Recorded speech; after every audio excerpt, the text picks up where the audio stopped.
He would literally split the bullseye. I mean, perfectly in the center. Then he would take his next arrow and split the first one.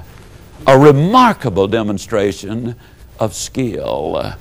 Now, I've never professionally shot the bow and arrow, but I am an instructor extraordinary.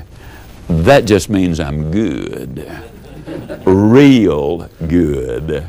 As a matter of fact, I'm so good as an instructor that I could spend 20 minutes with you personally, and regardless of what part of the world you live in, provided your eyesight is good and your health is good, at the end of 20 minutes, I would have you hitting the bullseye more consistently than Howard Hill could have hit it the best day he ever had as a bowman.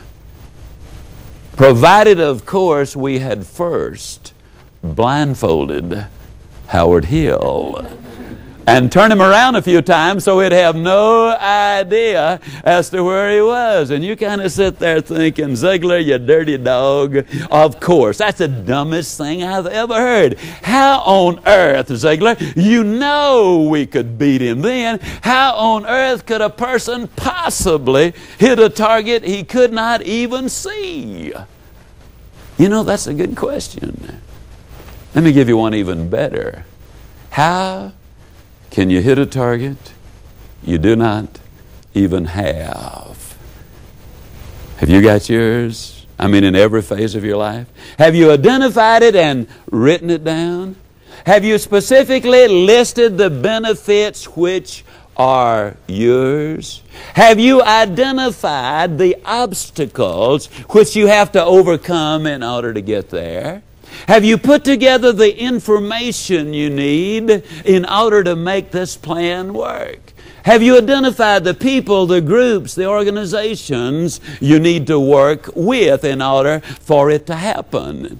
Have you laid out a carefully designed game plan? Something that you cannot do in 5 minutes or in many cases in 5 hours. But have you developed a specific plan of action? Now, you know what's fascinating? Those Yale seniors, in most cases, had planned all of their life to go to Yale. Then they get there, that goal is accomplished, and they don't make the goals and the plans beyond that point. You absolutely must have the goal. You got to establish those dates. When you put all of those things together, then it's amazing how much more time you will have to work on the things that are important. It's amazing the amount of time that you will be able to save because you will be aimed at things which are important. Now, why is that important?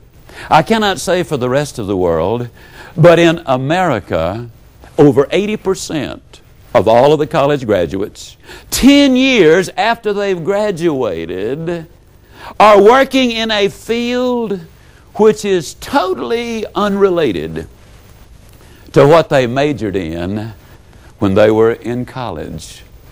What an incredible waste of time. How much further would they have been along the way had they taken those steps initially and worked through these exercises to determine literally where they were? Now, in order to wrap this unit up, to kind of pull it together, let me simply say that the first thing we've got to do is we've got to eliminate fear. Now, that's easy to say, but how do you eliminate fear? You look at the alternatives. When fear deals with us, think of all the things we lose as versus when we rationalize, much as we talked about the airplane trip, you understand. There's a certain amount of danger for the plane if it leaves the ground, but it's more danger if it stays on the ground. There's a certain danger in setting goals because you might not reach them. But think of the greater danger if you don't set those goals. Rationalize it. Look at it realistically. Then buy the idea that I've been selling that you must have those goals. Then obviously, you take the 7 steps that we have emphasized twice already in this unit. The steps absolutely are critical, ladies and gentlemen. You need to take them in order to set the goals which are so important to have in your life. Yes, goals are enormously important. The 4th step, the 4th thing we need to do is we need to really listen carefully to the Sir Edmund Hillary story. The first time Sir Edmund Hillary attempted to scale Mount Everest, he did not make it. As a matter of fact, he left, I believe it was 3 of his mountain climbers dead on the mountainside. But because his effort had been so enormous, the English government awarded him its highest honor. They called him before the Parliament. And as he walked in, to a person, everybody there rose and gave him a prolonged standing ovation. As Sir Edmund Hillary moved to the front of the room, there was a giant picture behind where he was to be standing, and the picture was that of the peak of Mount Everest. It was an awesome picture.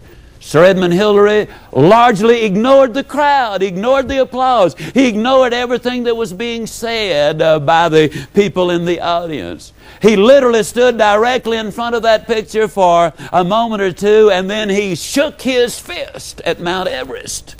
And he said, "You won this time, but you're as big as you're ever going to get.